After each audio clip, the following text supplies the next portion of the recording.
This is lecture 10 of mathematics class 10 science group. बिस्मिल्लाहिर्रहमानिर्रहीम। अस्सलामु अलैकुम वरहमतुल्लाहि वबरकातुहू। स्टूडेंट, उम्मीद है आप सब लोग खैरियत से होंगे और आपने पिछले लेक्चर्स जो हैं वो सुन लिए होंगे और उनको समझ लिया होगा। बेटे, अगर किसी लेक्चर की समझ नहीं आ रही तो आप उस वीडियो को एक दफ़ा देखें, दो दफ़ा देखें, तीन दफ़ा देखें। मैथ में प्रैक्टिस और प्रैक्टिस से ही हमें लर्निंग हासिल होती है। तो आप जितनी ज़्यादा क्वेश्चंस को बार बार लिखेंगे उतनी ज़्यादा आपकी मैथ की लर्निंग जो है वो बढ़ेगी। आपको समझ नहीं आ रही तो आप same as it is copy कर दो, यानी वही अल्फाज जो लिखे हुए हैं आप उनको ऊपर से देख के लिख लें और साथ साथ दोहराते रहें, ठीक है। या जो लेक्चर्स में किए हुए हैं, अगर आपको थोड़ा स्पीड लग रही है तो आप वीडियो को पॉज कर करके जो है वो आप लेक्चर्स जो है वो आप जो है देखें और साथ साथ लिख लें। एक दफ़ा लेक्चर सुन लिया करें, समझ लिया करें और फिर उसके बाद जब आपने नोट करना हो तो दोबारा से भी उस लेक्चर को शुरू किया जा सकता है। बेटे, लेक्चर्स को पूरा सुना करें, उसमें मैं लेक्चर के एंड पे होमवर्क बताता हूँ कि होमवर्क कहाँ से करना है और कितना करना है, ठीक है, और क्या चीज़ करनी है। ये बात बेटे नोट कर लें। कुछ बच्चे पूछते हैं, आप में से मैंने ये भी देखा है कुछ बच्चे लेक्चर सिर्फ थोड़ी देर के लिए देखते हैं। आप लोगों की जो लेक्चर है वो आप लोगों ने पूरा देखेंगे, पढ़ेंगे और सुनेंगे तो फिर समझ में आएगी, ठीक है। और कुछ बच्चों ने हो सकता है ट्यूशन में कर लिया हो, लेकिन बेटे आपको ये लेक्चर्स भी सुनना है। हो सकता है कुछ पॉइंट मैंने एक्स्ट्रा बताए हों, मैं कुछ चीज़ें बोर्ड के जो नुक्ता नज़र से इंपॉर्टेंट होती हैं वो भी साथ अपने लेक्चर्स में बताता हूँ। ट्यूशन टीचर में अक्सर जो मैंने देखा है कि वो डायरेक्ट एक्सरसाइज ही करवाते हैं। जो एक्सरसाइज से पहले जो आपकी थोड़ी थ्योरी करवानी होती है या उससे रिलेटेड कुछ चीज़ों के मतलब आपको गाइड करना होता है, तो वो थ्योरी जब हमें अच्छी तरह समझ में आ जाएगी तो एक्सरसाइज हमारे लिए आसान होती है। तो ये बेटे आप लोगों ने ख्याल करना है। Our today topic is theory of quadratic equation, unit 2, open page 22, exercise 2.1। बेटे, पिछले लेक्चर्स में हमने एक्सरसाइज 2.1 का जो है वो पहला और दूसरा सवाल किया था और इस लेक्चर में हम एक्सरसाइज 2.1 का जो है थर्ड सवाल से ऑनवर्ड सवाल जो है वो सॉल्व करेंगे।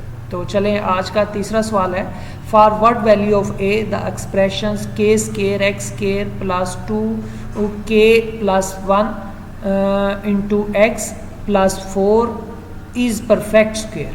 इज़ परफेक्ट स्क्वायर का मतलब है कि ये इक्वल टू ज़ीरो है, यानी जहाँ इज़ परफेक्ट स्क्वायर आ जाए उसका मतलब है कि उस इक्वेशंस को हम क्या कर सकते हैं कि इसको इक्वल टू ज़ीरो कर सकते हैं। परफेक्ट स्क्वायर का मतलब है इस पूरी इक्वेशंस को हम इक्वल टू ज़ीरो, यानी उन्होंने स्टेटमेंट की फॉर्म में हमें ये चीज़ बताई है जो मैंने यहाँ पे लिखी है और कुछ भी नहीं किया और उसने कोई ख़ास चीज़ नहीं है, बस स्टेटमेंट की फॉर्म में उसने लिख दिया इज़ परफेक्ट स्क्वायर। ये नेचर ऑफ रूट से हमें पता चलता है कि अगर हमने वो थोड़ा पिछले लेक्चर में अच्छी तरह हमने समझ लिया है तो नेचर ऑफ रूट से हमें थोड़ा आइडिया डेवलप हो गया है कि ये चीज़ क्या थी या इसको किस तरह लिखना है, ठीक है बेटे। चलें, अब सवाल तो सिंपल हो गया। अब इसमें हमने क्या करना है, के की वैल्यू मालूम करनी है।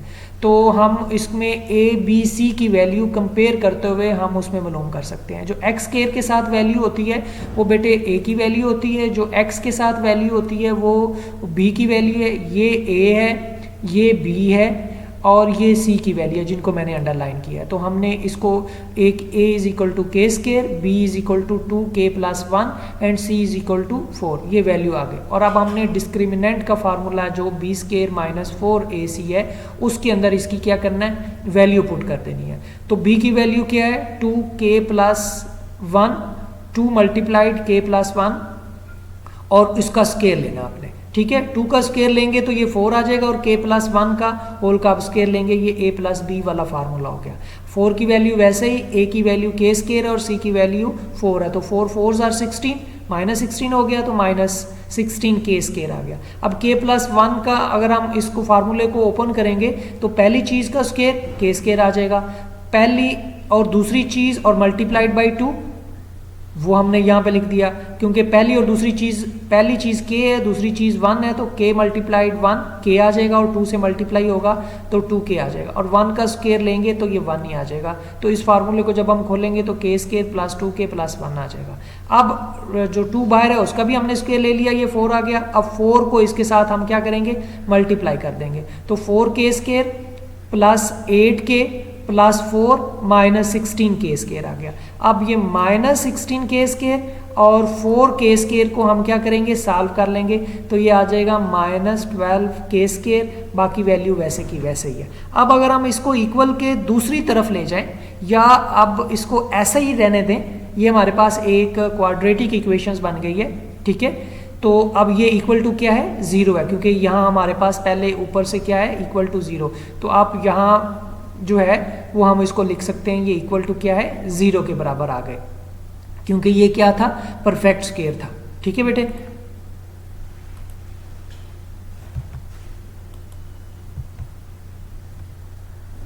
तो यहाँ पे हमने कहा कि as the disc of given expression is perfect square, ये वहाँ पे हमें पता था डिस्क्रिमिनेंट, यहाँ पे डिस्क नहीं है, as the discriminant of given expression is perfect square, therefore the roots are rational and equal. तो रूट्स जो हैं वो क्या है, रेशनल्स और क्या है, इक्वल है। रूट्स जो हैं वो रेशनल्स और क्या है, इक्वल है, ठीक है। तो अब हम क्या कर लेते हैं कि यहाँ पे हम वो पता चल गया। अब हम क्या करते हैं कि माइनस साइन से दोनों तरफ मल्टीप्लाई कर देंगे, इधर भी माइनस से मल्टीप्लाई करेंगे, इधर भी मल्टीप्लाई करेंगे। तो 0 को मल्टीप्लाई करेंगे तो क्या होगा कि वो 0 ही रहेगा और बाकियों के साइन चेंज हो जाएंगे। या दूसरे लफ्ज़ों में हम ये कह सकते हैं कि इस सारी वैल्यू को हम इक्वल के दूसरी तरफ ले जाएं, इक्वल के दूसरी तरफ ले जाएं, या दोनों साइड पे -1 से क्या कर दें, -1 से इसको मल्टीप्लाई कर दें, -1 से इसको क्या कर दें, मल्टीप्लाई कर दें। इधर भी -1 से मल्टीप्लाई कर दिया, ठीक है, ये -1 मैंने लिखा है, और इधर भी -1 से क्या कर दिया, मल्टीप्लाई कर दिया। तो इधर -1 से सभी से मल्टीप्लाई करेंगे तो हर एक का सिर्फ साइन चेंज हो जाएगा, वैल्यू वही रह जाएंगी।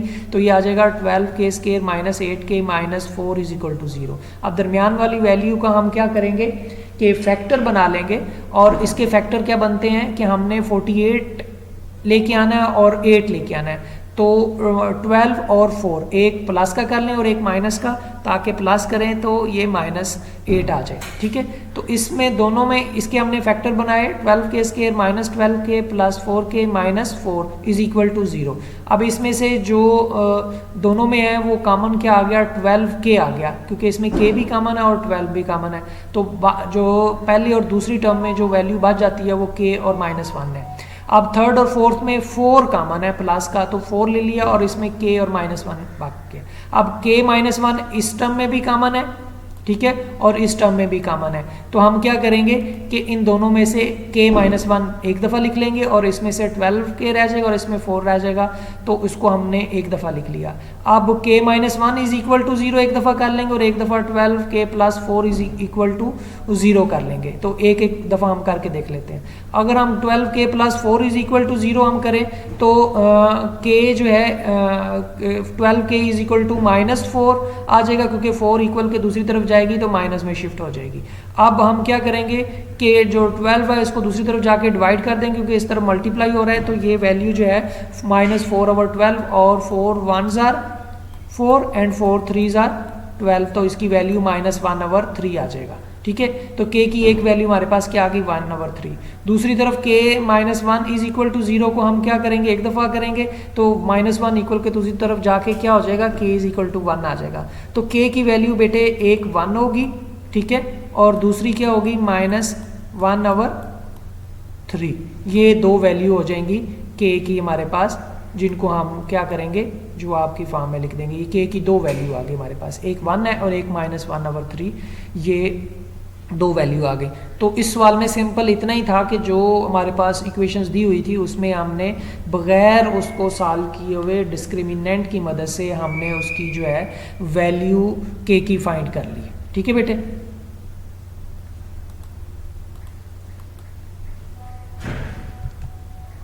अब क्वेश्चन 4 आ जाए। क्वेश्चन 4 का पार्ट 1 है, find the value of k if the root of following equations are equal. तो रूट परफेक्ट स्क्वायर हो या इक्वल हो तो फिर वो क्या है, वो ज़ीरो के बराबर है। तो वो हमने उस स्टेटमेंट को हमने वो स्टेटमेंट फॉर्म में लिख दिया, वो हमने उसको बता दिया कि वो क्या है, सॉरी इक्वल है। तो अब हम क्या करेंगे, इसको कंपेयर कर लेते हैं। इसी इक्वेशंस को हमने यहाँ पे लिख दिया और हमने ए बी सी की वैल्यू जो है वो कंपेयर कर ली। बेटा ये याद रखें कि एक्स स्क्वायर के साथ जो वैल्यू होती है वो ए की वैल्यू है, एक्स के साथ जो वैल्यू होती है बी की होती है, और जो कांस्टेंट होता है वो सी की वैल्यू कंसीडर होता है। तो ए इज इक्वल टू 2k + 1 आ जाएगा, और बी की वैल्यू 3k आ जाएगी, और सी की वैल्यू क्या आ जाएगी, 3 आ जाएगा। As the root are equal so the discriminant is equal to 0, क्योंकि वो इक्वल है तो डिस्क्रिमिनेंट क्या है, इक्वल टू क्या हो गया, 0 आ गया। ठीक है, तो अब हम ये थर्ड जो है वो नेचर ऑफ रूट है। तो b² - 4ac is equal to 0। अब हमने b² की वैल्यू 3k रख दी, तो 3k का स्क्वायर लेंगे तो 9k² आ जाएगा। 4 वैसे ही लिखा रहेगा, a की वैल्यू 2k + 1 है और c की वैल्यू 3 है, तो 4 और 3 को आपस में मल्टीप्लाई करेंगे और फिर उन 12 को अंदर वाले 2k + 1 से बारी बारी मल्टीप्लाई कर देंगे। तो 12 को 2 के साथ मल्टीप्लाई करेंगे तो 24k आ जाएगा, लेकिन माइनस का है तो इसलिए -20 आ जाएगा, और 12 को 1 से करेंगे तो वो 12 आ जाएगा। तो ये इक्वेशंस जो बनेगी 9k² - 24k + 12 is equal to 0 आ गया। अब इसमें अगर देखा जाए तो 3 तीनों में कॉमन है, यानी 3 से हम क्या करते हैं, इसमें हर टर्म को दोनों तरफ जो है वो हम क्या करते जाएंगे, डिवाइड करते जाएंगे। तो इसको 3 इसमें से कॉमन ले लिया, तो इधर क्या रह गया, 3k² - 8k + 4 is equal to 0। तो 3 को उस तरफ ले जाके डिवाइड कर देंगे, इक्वल के दूसरी तरफ जाके, तो उसका आंसर भी 0 ही आएगा। तो हमारे पास ये एक्चुअली वैल्यू जो है वो आ गई, ये वाली वैल्यू, ये इक्वल टू किसके आ गई, 0 के बराबर आ गई। ठीक है, तो ये इक्वल टू 0 के बराबर आ गई, 3 उस तरफ जाके डिवाइड होके फिर वो 0 हो जाएगा। अब हमने क्या करना है, -8k के 2 फैक्टर बनाने हैं, जिसको प्लस करें तो -8k है और मल्टीप्लाई करें तो 12 आए, तो इसका जो 6 और 2 फैक्टर्स बनते हैं, तो हमने 2 फैक्टर बना लिए। तो 2 फैक्टर बनते हैं 3k² - 6k - 2k + 4। अब इन दो टर्म्स में से फर्स्ट और सेकंड में से देखें तो 3k कॉमन है, उसको हमने लिख लिया, और बाकी k - 2 रह गया, क्योंकि 3k² को 3k से डिवाइड करेंगे तो k रह जाएगा, बाकी कट जाएंगे। और इस तरह 6k को 3k से डिवाइड करेंगे तो k और k से कट गया, और 3 2s are 6 तो 2 रह जाएगा, तो k - 2 आ गया। इसी तरह थर्ड और फोर्थ में से अगर हम देखें तो -2 कॉमन है, तो -2 ले लिया, k - 2, क्योंकि बाहर माइनस है, अंदर का साइन चेंज हो जाएगा, तो इसलिए k - 2। अब k इन दोनों टर्म में से k - 2 जो है इसमें से और इसमें से k - 2 कॉमन है, तो उसको एक दफ़ा लिख लिया, और बाकी जो बचने वाली वैल्यू है उसको मिला के 3k - 2 को एक दफ़ा कर लिया। अब इनको हम क्या करेंगे कि बारी बारी इक्वल टू 0 करेंगे। 3k - 2 इज इक्वल टू 0 कर दिया, और k - 2 इज इक्वल टू 0 कर दिया। अब इसमें से पहली जो है टर्म उसको देख लेते हैं, 3k - 2 is equal to 0, -2 equal के दूसरी तरफ जाएगा तो प्लस हो जाएगा, तो 3k इज इक्वल टू 2, और k की वैल्यू आ जाएगी 2/3। इसी तरह k - 2 इज इक्वल टू 0 और -2 इक्वल के दूसरी तरफ जाएगा तो ये 2 हो जाएगा। तो k की एक वैल्यू 2 आ गई और एक वैल्यू क्या आ गई, जो है वो 2.3 आ गई। तो हम इसको क्या करते हैं, 2 और कॉमा डाल के 2/3, और इसको हमने सोल्यूशन सेट की फॉर्म में लिख दिया कि इसकी 2 वैल्यू है k की। ठीक है बेटे, ये सवाल भी बिल्कुल पहले सवाल की तरह है, बस आपने ये ख्याल रखना है कि इस जैसे जो सवाल है उसमें a की वैल्यू वो वाली वैल्यू होगी जो x के साथ होगी, और b की वैल्यू वो होगी जो x के साथ होगी। आपने उसको इस तरह लिख लेना है कि x और x² अलहदा हो जाए, बाकी वैल्यू जो बचती है अलहदा हो जाए, और थर्ड टर्म जो है वो c के बराबर होगी। तो ये c है, ये b की वैल्यू है, ठीक है, और ये जो है a की वैल्यू है। ठीक है, तो ये वैल्यूज़ का आपने ख्याल रखना है, और उसके बाद जस्ट हमने इसको डिस्क्रिमिनेंट का जो फार्मूला उसके अंदर इसकी वैल्यू पुट करनी है, तो हमें आसानी से जवाब मालूम हो जाएगा।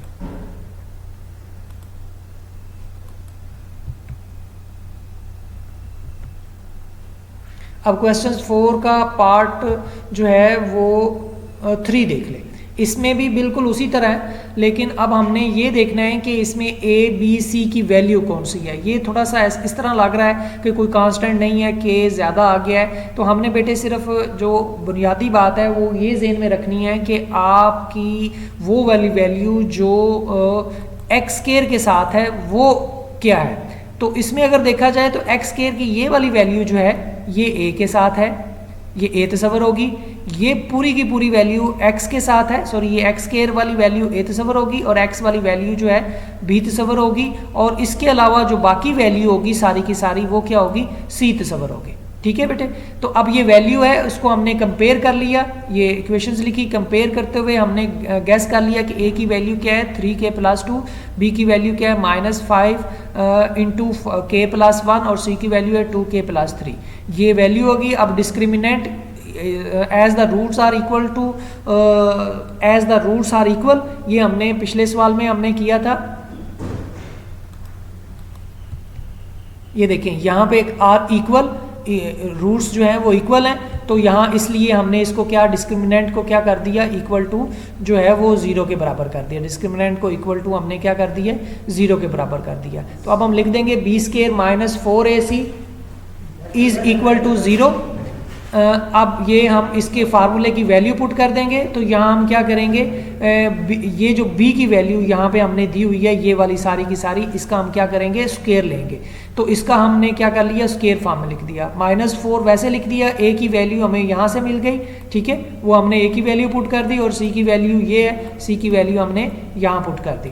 ठीक है, अब हम क्या करेंगे कि पहले इन दो को मल्टीप्लाई करेंगे और इसका फार्मूला को क्या करेंगे, ओपन करेंगे। ठीक है, ताकि हमारे लिए कैलकुलेशंस थोड़ी सी आसान हो जाए। तो इसका फार्मूला जब हम ओपन करेंगे तो ये किसके बराबर होगा, k² + 2k फार्मूले से आ जाएगा, और प्लस पहली चीज़ का स्क्वायर दूसरी चीज़ का स्क्वायर, 2 अपने पास है, पहली और दूसरी चीज़ को मल्टीप्लाई करेंगे तो ये 2k आ जाएगा। तो k² + 2k + 1 आ जाएगा, और -5 का स्क्वायर लेंगे तो ये 25 आ जाएगा।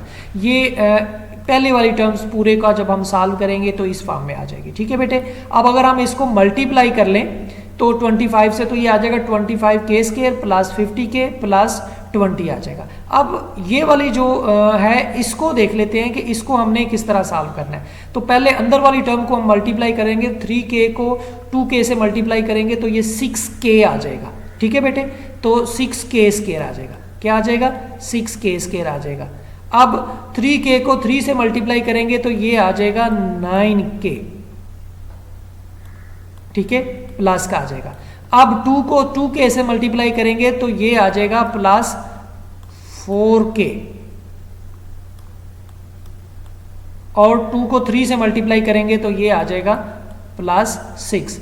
और अंदर वाली दोनों जो टर्म्स हैं उसको हम क्या कर लेंगे, 4 + 9 जो है 13 आ जाएगा, तो डायरेक्ट 13 है। बेटे एक बात याद रखते हैं कि अगर इस तरह हम वर्बली मल्टीप्लाई करें तो हम क्या करते हैं कि इनकी जो वैल्यू है, जो सेकंड वैल्यू है उसको हम क्या कर लेते हैं, जब ये दूसरे के साथ मल्टीप्लाई कर रहे होंगे तो उनकी वैल्यू को हम क्या कर लेंगे, प्लस करके लिख लेंगे। यानी 3 को इसके साथ करेंगे तो जो जवाब आएगा, इसको इसके साथ करेंगे तो जो जवाब आएगा उनको आपस में प्लस कर लें तो वही वैल्यू आ जाएगी। अगर इनके साथ माइनस का साइन है तो वो प्लस होने की बजाय सब्ट्रैक्ट हो जाएंगे। तो ये वाली वैल्यू आ गई 6k² + 13k + 6। ये मैंने एक्स्ट्रा स्टेप कर दिया, अगर आप करना चाहें तो यहाँ जो इस लाइन में यानी ये स्टेप जो है वो यहाँ पे आप लिख सकते हैं।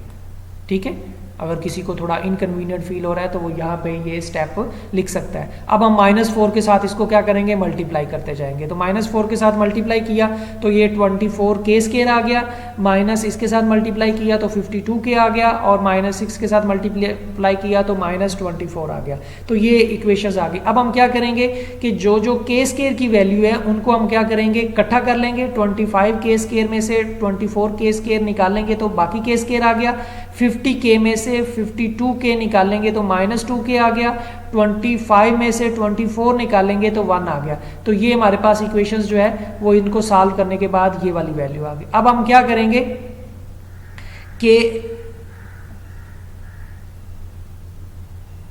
ये सारी वैल्यू अगर हम देखी जाए तो ये किसका स्क्वायर है, ये a माइनस बी का स्क्वायर है। जैसे k प्लस 1 का अगर स्क्वायर लें तो ये क्या आता था, k square plus 2k plus 1, लेकिन अगर यहाँ माइनस आ जाता है तो इसका मतलब है ये k माइनस 1 होगा। तो ये होल वैल्यू जो है वो किसके बराबर आ जाएगी, k माइनस 1 होल स्क्वायर के बराबर आ जाएगी। तो k माइनस 1 ये वाली वैल्यू पूरी की पूरी किसकी है, ये a माइनस बी वाला फार्मूला बनता है। ठीक है, इसका स्क्वायर लेंगे अगर वर्स करते जाए तो k स्क्वायर आ जाएगा, 1 का स्क्वायर लेंगे तो 1 आ जाएगा, और माइनस 2 अपने पास है क्योंकि यहाँ माइनस है, पहली और दूसरी चीज को मल्टीप्लाई करेंगे तो ये माइनस 2 आ जाएगा। तो इस पूरी वैल्यू की जगह हम k माइनस 1 होल स्क्वायर लिख सकते हैं। अब दोनों तरफ हम क्या करते हैं, स्क्वायर रूट लेते हैं, इस तरफ भी स्क्वायर रूट लिया हमने, ठीक है, और इस तरफ भी स्क्वायर रूट, इस तरफ भी स्क्वायर रूट लिया हमने। तो इसका और स्क्वायर रूट और स्क्वायर आपस में कट जाएंगे तो k minus 1 is equal to 0 आ जाएगा। अब k minus 1 is equal to 0, 1 को दूसरी तरफ ले जाएं तो k की वैल्यू क्या आ गई, 1 आ गई। तो इसमें k की वैल्यू क्या है, इस सवाल में क्या आ गई, 1 आ गई। तो हम उसको लिख देंगे k की वैल्यू जो है वो 1 के बराबर है। ये कंपैरेटिवली उससे ज़्यादा ईजी है क्योंकि यहाँ पे ये सॉल्व करना हमारे लिए आसान हो गया।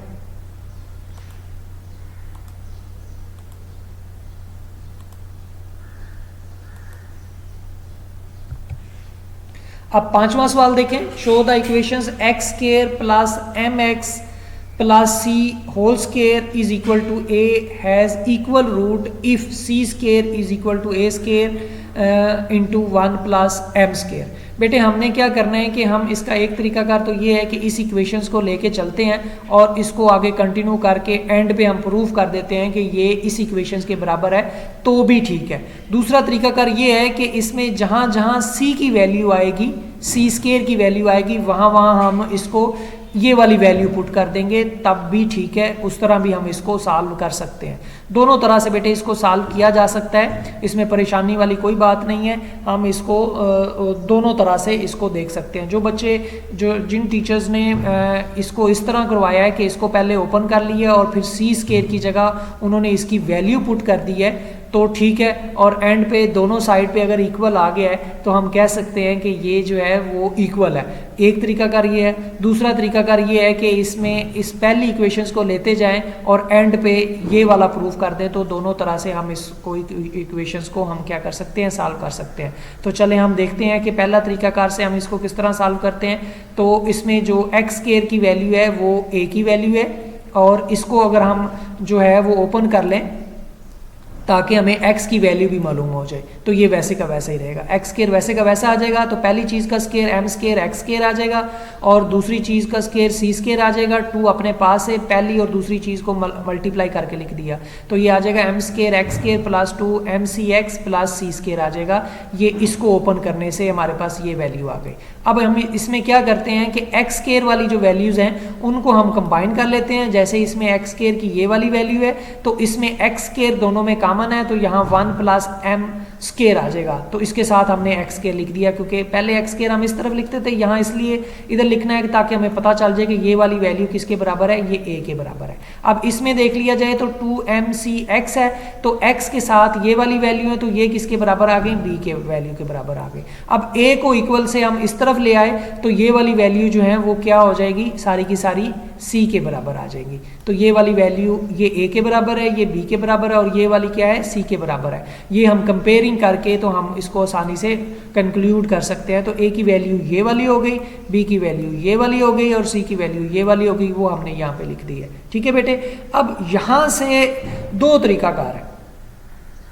वो क्या कि आपने यहाँ पे या तो इस वाली इक्वेशंस में c की वैल्यू पुट कर दें, ठीक है, यानी इस वाली इक्वेशंस में c की वैल्यू पुट कर दें, तो आपको इक्वल के दोनों साइड पे जो है वो वैल्यूज़ जो है वो एक जैसी मिल जाएंगी, या वो इक्वल टू 0 के बराबर आ जाएगा। ठीक है, उसको सॉल्व करेंगे तो सारी वैल्यू कट जाएंगी और वो इक्वल टू 0 के बराबर आ जाएगी, क्योंकि 0 एक साइड पे 0 है, दूसरी साइड पे अगर आप c की वैल्यू यहाँ पुट करते हैं, ठीक है, जैसे यहाँ पे मैं पुट करता हूँ तो ये वाली वैल्यू ये आ जाएगी। यहाँ पे सारी की सारी वैल्यू जो है इस c की जगह पे यहाँ के ये सारी की सारी वैल्यू जो है वो यहाँ पे टीचर्स ने एक तरीका कर ये होता है कि ये वैल्यू यहाँ पे पुट कर देते हैं और फिर हम उसको सॉल्व करते हैं। तो यहाँ पे अगर वैल्यू आ जाएगी तो a स्क्वायर आ जाएगा और a स्क्वायर m स्क्वायर आ जाएगा। ठीक है, तो ये a स्क्वायर जो वैल्यू पहली वैल्यू आई और a स्क्वायर इसके साथ कट जाएगा, तो ये पास आ जाएगा, और ए स्केयर एम स्केयर आ जाएगा। तो उसमें से कुछ वैल्यू जो है वो यहाँ पे कॉमन आ जाएंगी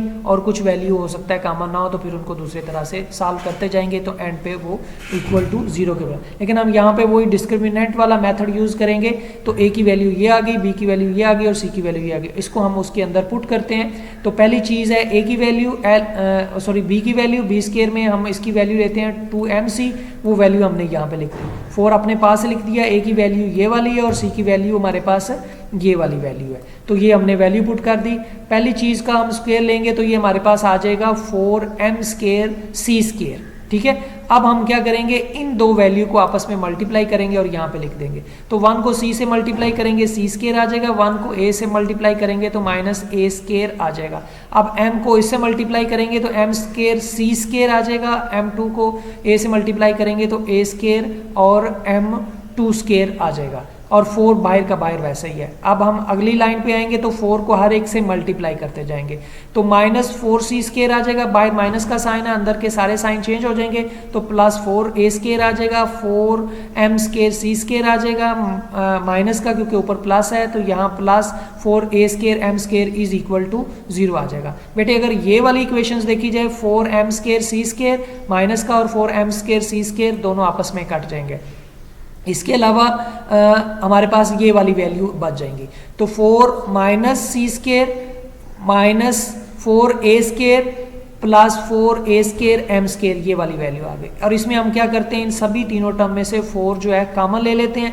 वो हमने -4 कॉमन लिया तो अंदर c स्केयर आ गया, minus a square m square आ गया, ठीक है। ये वाली वैल्यू आ गई। अब ये 4 दोनों तरफ हम डिवाइड करेंगे, तो इधर से -4 डिवाइड करेंगे तो ये 4 खत्म हो जाएगा, उधर से -4 डिवाइड करेंगे तो 0 ही आ जाएगा। तो हमारे पास एक्चुअली ये वाली वैल्यू बच गई, अगर दोनों तरफ यहाँ पे हम -4 को डिवाइड कर देते हैं। अब सी स्केयर आ गया। अब हम क्या करते हैं कि ये दोनों वैल्यू इक्वल के हम दूसरी तरफ ले जाएंगे, ये दोनों वैल्यू इक्वल के दूसरी तरफ ले जाएंगे, तो सी स्केयर इज इक्वल टू क्या आ गया, a square plus a square m square equal के दूसरी तरफ चला गया। अब हम क्या कर लेते हैं कि इन दोनों टर्म में से a स्केयर कॉमन ले आते हैं, तो a स्केयर कॉमन लेंगे तो यहाँ पे क्या आ जाएगा, यहाँ पे आ जाएगा a स्केयर और यहाँ पे 1 बाकी बच गया, गलती से a लिख दिया है, तो 1 प्लस m स्केयर जो हो जाएगा, ठीक है बेटे। तो यहाँ पे 1 प्लस a स्केयर, तो ये क्या आ गया, c square is equal to a square plus 1 plus m square. अच्छा बेटे, एक तो आपने इस तरह से कर लिया, दूसरा मैंने आपको तरीकाकार बताया था कि यहाँ पे जो है आपने c की वैल्यू पुट कर सकते हैं, c की क्या कर सकते हैं, वैल्यू पुट कर सकते हैं।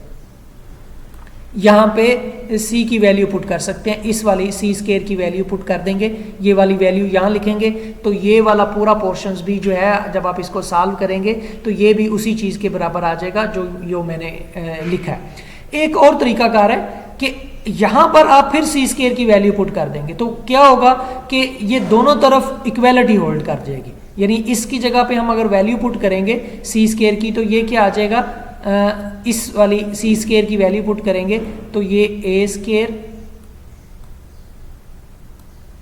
इंटू 1 प्लस m स्केयर और इक्वल टू ये पूरी लाइन जो है, ये पूरी लाइन इक्वल टू हम यहाँ पे लिख देंगे, ठीक है, यहाँ पे हम लिख देंगे। तो दोनों तरफ इक्वेलिटी होल्ड कर गई, तो हम क्या कह सकते हैं कि ये क्या हो गया कि ये हमारा प्रूफ हो गया, ठीक है। तो हम वही है जो हमने कह दिया है कि शो डैट द इक्वेशंस, ये जो इक्वेशंस है, ये पूरी इक्वेशंस जो है वो किसके बराबर है, a स्केयर के बराबर है। तो हमने इसको प्रूफ कर दिया, क्योंकि दोनों साइड पे वो इक्वेलिटी होल्ड कर गई हैं, तो हम उसको क्या कर देंगे, प्रूफ कर देंगे, ठीक है बेटे।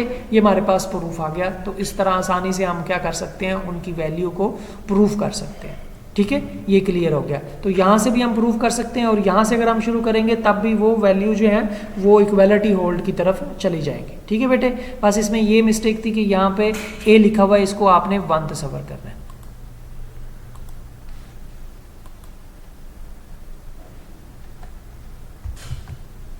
अब छठा सवाल आ जाए। आज के लिए मेरा लेक्चर थोड़ा लंबा हो रहा है, तो चलें ये लास्ट क्वेश्चंस कर लेते हैं। Find the condition that roots of the equations M Y plus C whole square minus 4ax is equal to 0 are equal, कि वो कंडीशंस मालूम करें जिसमें ये वाली जो है वैल्यू जो है वो इक्वल टू 0 के बराबर हो जाती है। तो हम इसको क्या कर लेते हैं, इक्वेशंस को खोल लेते हैं सबसे पहले, ताकि हमें एक्स स्केयर और एक्स वाली वैल्यू मिल जाए। तो पहली चीज़ का स्केयर लेंगे तो पहली चीज़ एम स्केयर एक्स स्केयर और प्लस सी स्केयर आ गया, और 2 अपने पास से एम सी एक्स आ गया माइनस 4ax आ गया। ठीक है, अब इसमें जो एक्स स्केयर के साथ वैल्यू है वो हमारे पास क्या आ गई, अच्छा इसको थोड़ा सा अरेंज करके लिख लें। पहले ये वैसे ही लिखी रहने दी और x की वैल्यू 2 आ गई हमारे पास, तो इनको इकट्ठा करके लिख ले। तो हमने इनको इकट्ठा करके लिख लिया। ठीक है, अब हम क्या करेंगे कि इसमें से कॉमन ले लेंगे। ठीक है, तो एक तो इसमें से कॉमन 2 आता है और दूसरा इसमें से कॉमन क्या आता है, x आता है। x हमने इसलिए इस साइड पे लिखा ताकि हमें ये पता चल जाए कि पूरी की पूरी होल वैल्यू क्या है। अब हमने इसमें से 2 और x कॉमन लेके 2 इस तरफ और x इस तरफ लिख दिया, और बाकी वैल्यू एज इट इज़ हमने लिख दिया, उसमें हम कोई चेंज नहीं कर रहे। तो इसमें से a की वैल्यू जो है हमारे पास ये आ गई। ठीक है, और b की वैल्यू जो है हमारे पास ये आ गई, और c की वैल्यू सी स्केयर आ गई। तो ये हमने उनको कंपेयर करके हमने ए बी सी को जो है वो कंपेयर करके हमने वो वैल्यू कर ली। अब क्योंकि as the roots are equal, so हम कह सकते हैं discriminant is equal to 0। Discriminant का फार्मूला लिख दिया और अब उसमें हमने उसकी वैल्यू पुट कर दी। तो पहली चीज़ b का स्केयर ले लेंगे, वो हम लिख देंगे 4 लिखेंगे, a की वैल्यू लिख देंगे और c की वैल्यू लिख देंगे। a की वैल्यू m स्केयर है और c की वैल्यू c स्केयर ही है। ठीक है, इसमें लकीली c की वैल्यू c स्केयर आ गई है, हालांकि यहाँ जो वो c है वो c कांस्टेंट के तौर पे टर्म होता है और यहाँ उसकी वैल्यू जो है वो c स्केयर है। तो इस दोनों चीज़ों को मिक्स ना कीजिएगा कि यहाँ c की वैल्यू c स्केयर के बराबर कैसे हो रही है। ये c कांस्टेंट है और उसकी वैल्यू c स्केयर है।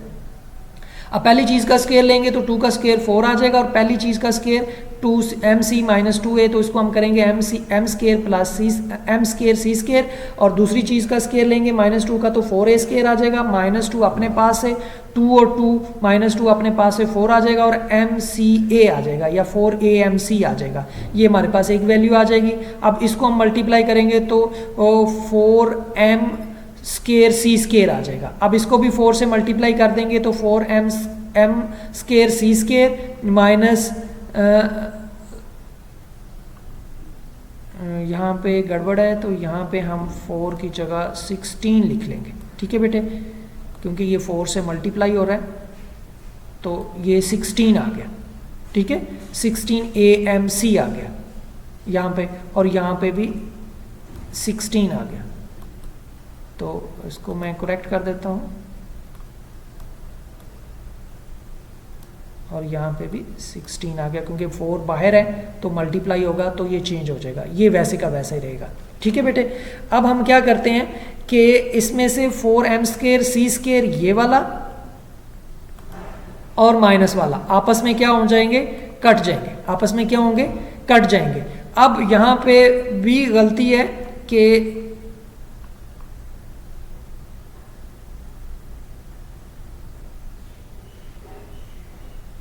यहाँ पे बेटे इस वाली लाइंस को मैं थोड़ा चेंज करके लिख देता हूँ, तो ये आ जाएगा इसमें से हम ये वाली लाइन है इसको हम पहले लिख लिए हैं 16a स्केयर। ठीक है, माइनस 16am और c। ठीक है, ये भी कर सकते हैं हम। ठीक है बेटे, अब हमने क्या किया है कि इसमें से इज इक्वल टू 0 आ गए, इज इक्वल टू क्या आ गया, 0 आ गए। अब इसमें से देखा जाए तो ये 16 और 16a दोनों में कॉमन है, 16 और 16 इस दोनों में क्या है, कॉमन है। ठीक है, सॉरी इसमें a स्केयर है, इसमें पहले में क्या है, a स्केयर है। ठीक है, तो इसमें भी 16a है, इसमें भी 16a है। तो अब हम क्या करेंगे कि इसमें 16a को एक दफ़ा लिख लेंगे और इस पहली टर्म में a बाकी बच जाएगा, और दूसरी टर्म में से माइनस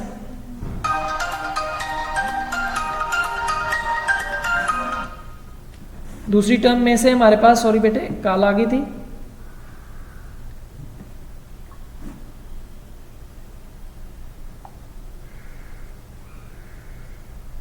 तो इसमें से m जो है MC आ गया और इक्वल टू क्या आ गया, 0 आ गया।